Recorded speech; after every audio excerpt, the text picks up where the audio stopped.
Today we're going to do something a little bit different from woodworking. Today I thought we'd cover some drywall repair.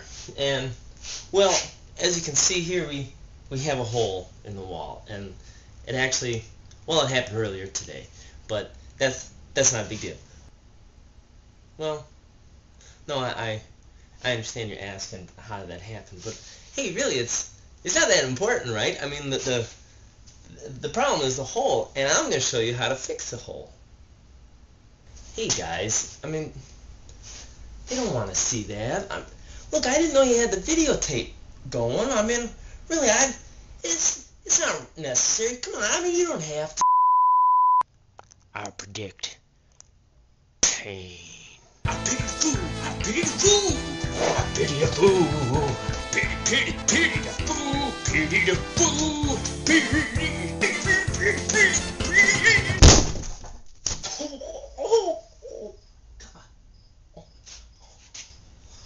Honey, are you trying to be Mr. T again? What?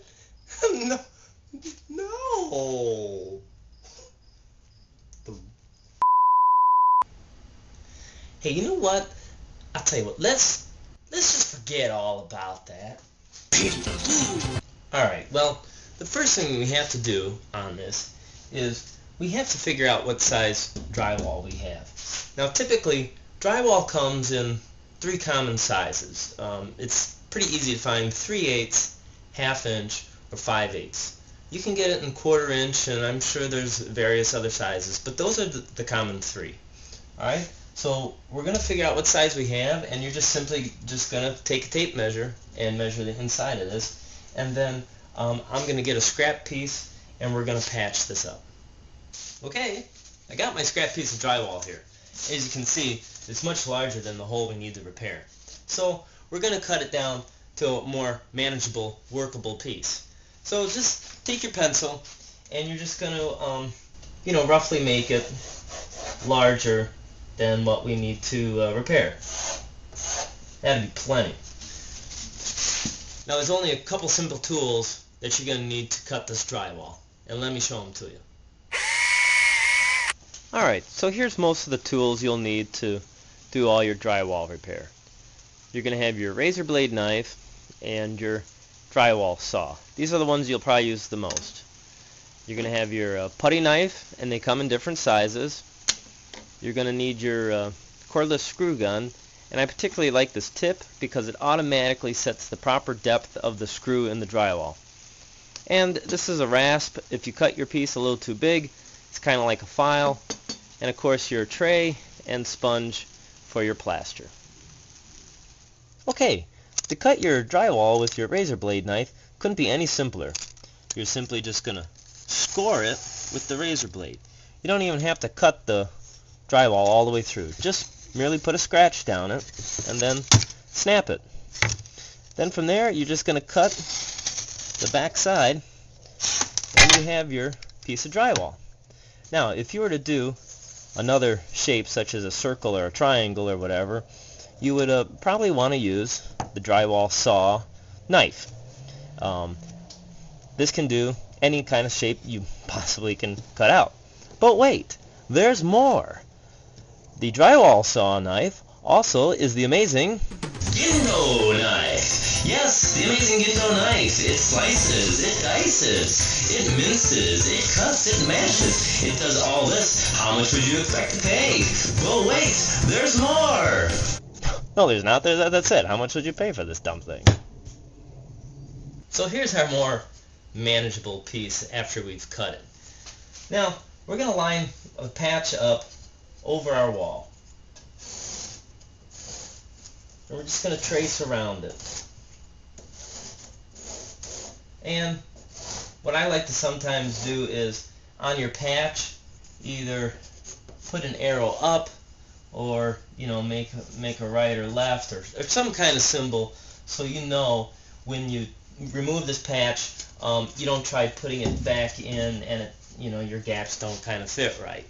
So that's the reason that I mark it.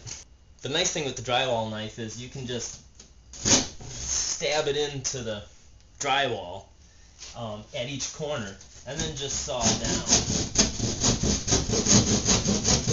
So you can saw all 4 edges, or you can just do 3 and then use your razor blade knife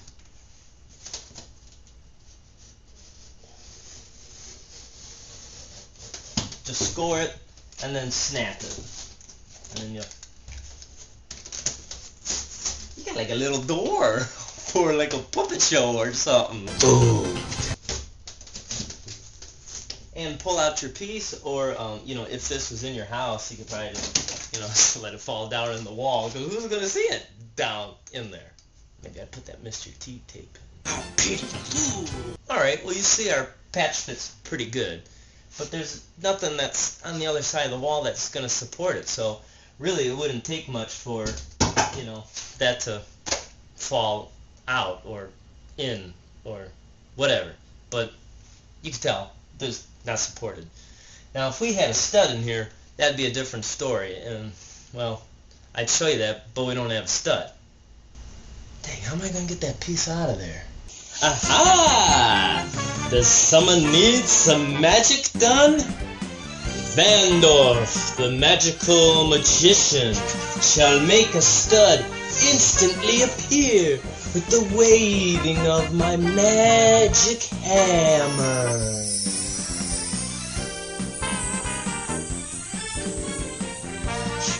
Ha!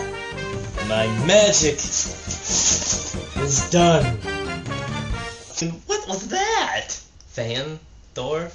I mean, come on, man. Like, the guy's got aluminum foil on the hammer? That's magical? And the outfit? And okay, so if you had a stud right there, that would be very simple. We could put our patch in, secure it with a couple of drywall screws,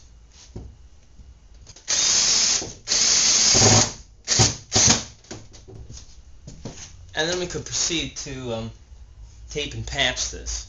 But as I was trying to show you before, Vandorf, whatever, appeared, we'd have to make something to support this, and so I'll show that to you now. Here's how we're gonna support that. Take it easy. You're gonna take your sticks. They could be anything. They could just be scraps of wood. They could be paint stir sticks, whatever you have. Make sure they're slightly larger than your opening, but make sure you can, get them inside the opening. And so, by putting these in here, I'm gonna run a couple of screws.